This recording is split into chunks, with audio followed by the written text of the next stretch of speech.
ladies and gentlemen, welcome to Where Are They Now? I'm Eddie Mata, and this is brought to you by Malibu Clothes. Get your suits right here at the Malibu Clothes building in Beverly Hills. Today's guest, I'm not going to introduce him, okay? He's going to introduce himself. But this guy is a legendary former wrestler. He fought numerous legendary names like Dusty Rhodes, Harley Race, Andre the Giant, Rowdy Piper, Greg Valentine, Jake the Snake Roberts, and much more. He is the... Introduce yourself. Eddie Mata, you are one of the best announcers I've ever heard in my life. Oh, thank you. And I've heard some really, really good ones. However, you and all of your audience knows that you're not quite good enough to introduce me. So don't laugh through my introduction. My bad, so direct from his palatial... Quiet! Direct from his palatial estate high in the hills of Hollywood, California, we present to you, live and in person, the original Mr. Wonderful of professional wrestling. That's right, the diamond ring and Cadillac man. The man who possesses the body that men fear and women love. The heavenly body, the true American dream. The Rolls Royce of wrestling, Rock Riddle. Oh, I love it. Yeah, you know what? Even I am impressed with that introduction. Without a doubt. Now, go ahead. You try it now. You know what? I did. We know who you are now because you know what? I think that if we both went for an audition, I think you got the part. You got me. I lost to the best. Yes, but I can't do the accent. Well, I mean, that comes from, New York, baby. Come on now. Yeah. Tell me what's going on with your life right now. First of all, let's start off with this event coming up on November 9th. Yes, this is your event, isn't it? MataExpo.com. Right. M-A-T-A, right? Yeah. MataExpo.com. Actually, Mata Expo has an amazing afternoon and evening of professional wrestling. Oh, wow. Okay. The main event, of course, will be... Mr. Wonderful. That's right. You haven't gotten rid of me yet because I'm still the best. Look at this. Oh, if you could just see this. Speaking of suits, and you have this wonderful sponsor out there, and I've spent so many thousands of dollars with them, and I've gotten many thousands of dollars worth of value more than I spent. Okay, I expect a few free suits for that. But we're going to have to get them custom made from now on because the bicep is just, it's like ripping out. Okay. On November 9th, Saturday afternoon, in Ontario, California, Ontario Convention Center, there's an amazing afternoon and evening of professional wrestling. I will be in the ring again. And there are VIP tickets, some VIP tickets that are still available. If you folks want VIP tickets, go to the website, see if you can still get them. I'm sure you can still get some at the door. That entitles you to come early for a meet and greet with the wrestlers, autographs, photos taken with like a living legend. Can you believe that? What's that worth? It's going to be a wonderful evening. If you buy a VIP ticket, you also are entitled to front rows ringside. Yes, I said rows plural. Front row ringside is gone. Second row, third row, but you're going to be in the VIP section. And afterward, there is, I understand, an after party. So then you get to come out and party with the likes of Mr. Wonderful. Oh! All of the proceeds for those tickets is going to breast cancer research. So it's a charity. Whatever I'm paid to be there, I hand directly back to the charity. And I expect the other wrestlers will do likewise. What's the rehearsal time? Let's say you have a match. The main event is with Andre the Giant. What's the preparation Can you time? see this? My hands are around your throat right now. I will tell you, whether you believe it or not, I have never in my career ever done rehearsed anything. When I wrestled Andre many, many times. I'll tell you an interesting story. The first time I wrestled him, the referee came in. He says, "Rock, you're wrestling Andre the Giant tonight." I said, "Okay." He says, "I just talked to Andre. Andre has a message for you. Andre says he's afraid of you." I said, "Gee, I'm tiny. I weighed 236 pounds. I mean, that was of Twisted Steel and Sex Appeal, of course. I said, Andre the Giant, 7'5" tall, 525 pounds. He's afraid of me? And the referee said, well, let me put it in exactly his words. Andre said, I'm afraid I'm going to kill that Rock Riddle guy. When I walked out of my dressing room through the curtains from going toward the ring, I see the person coming from the other side. That's when I would want to see you for the first time. That's when I saw Khosrow Vasiri, who became the Iron Sheik for the very first time. Would you like to know that story? Yeah, go ahead. Tell me about it. Okay. I'm in the dressing room with Harley Race, Bruiser, Crusher. Oh my gosh. Jake, I think Jake the Snake, was he there? There were so many major legends in that dressing room. There's a guy by the name of Stan Kowalski, otherwise known as the Big K. As I'm in the dressing room with all of these major people around, Kowalski looks over at me. He says, hey, kid. I said, yeah? He says, who are you wrestling tonight? I said, I have no idea. He says, well, let's grab a program. Oh, crap, Riddle.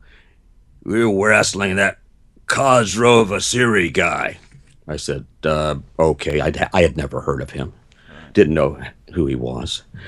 And Kowalski says, you know, Rock, you're new to the territory. First time you ever been here at the amphitheater.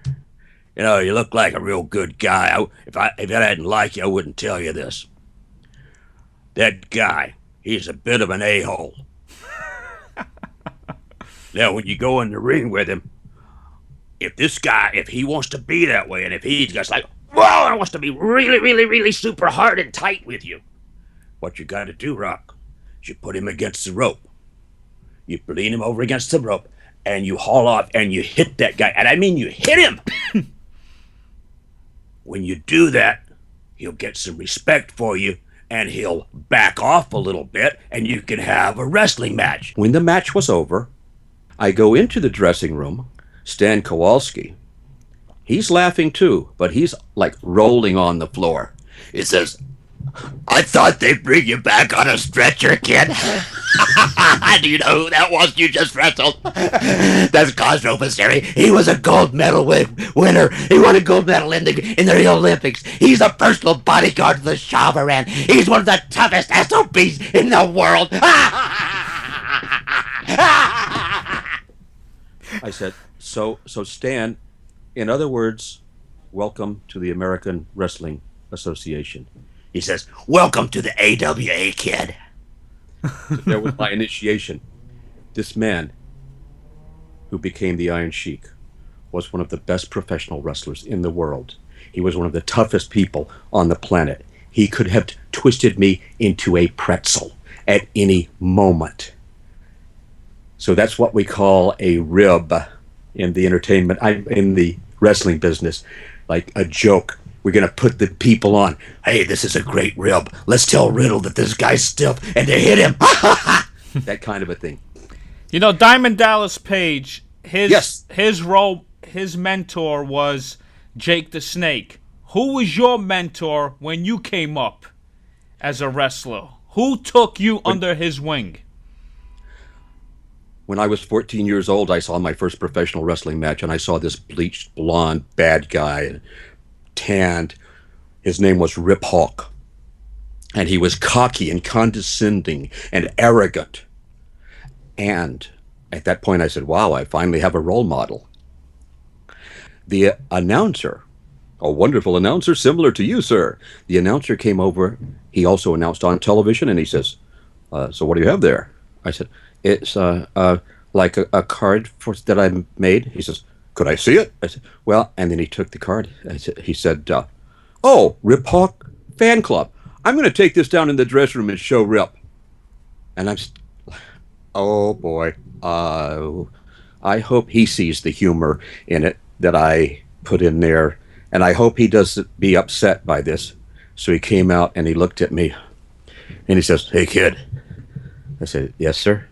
He said, this fan club thing. I said, yes, sir. He says, you serious about it? Well, because if you're serious, I'll get pictures for you. I'll help you. Wow.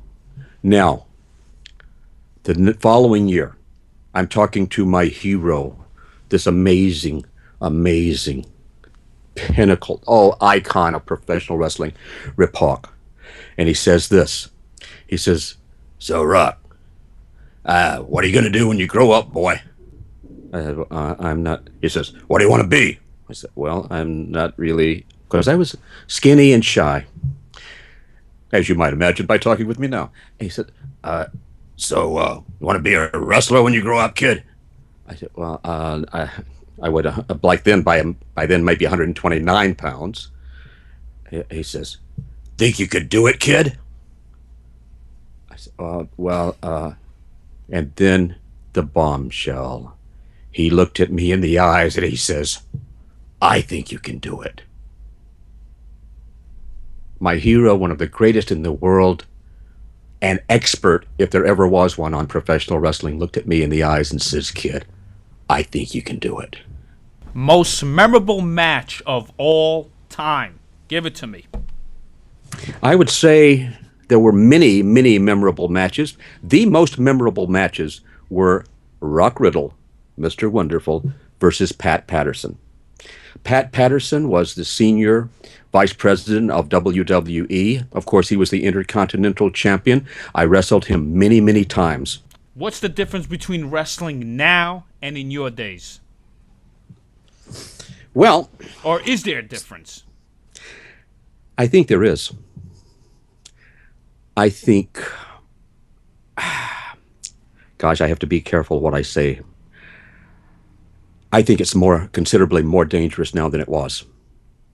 I think people are so driven to go to the top now that they are willing to compromise.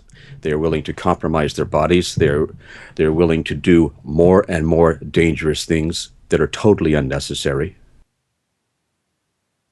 I am a Hollywood publicist. I work with professional actors, directors, people in the entertainment industry of some note, and we make them the center of the universe. If you were one of my clients, you'd have so many more viewers because you would be on red carpets, you would be interviewed, you would be on news shows, not just your own shows. And I know you have a good background. I know you've accomplished a lot. However, if you don't stay out there, and if you're not the center of attention, people will tend to forget you. They'll tend to watch the show and say, "Wow, Rock Riddle was on. He was brilliant, but I think I'll watch something else now because he's not on anymore."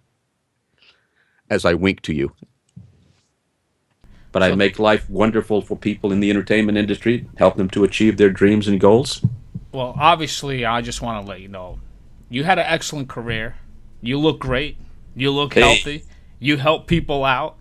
I mean, that's just a great accomplishment. Yes, you are still the Rock Riddle till now, until whenever. Again, life is fun. It's all about having fun. Quit being so serious, everybody. Have fun. I agree. And I live my life as though I'm always on camera. Everything, every word I say is being recorded. Every movement is being recorded. I've been able to touch people. I say to you, for example, yes, you can have it all. Yes, you can have it all. Do not pay any attention to the dream stealers. I defy any of you dream stealers out there to steal any of my dreams. It's not possible unless I said, "Here, take them away."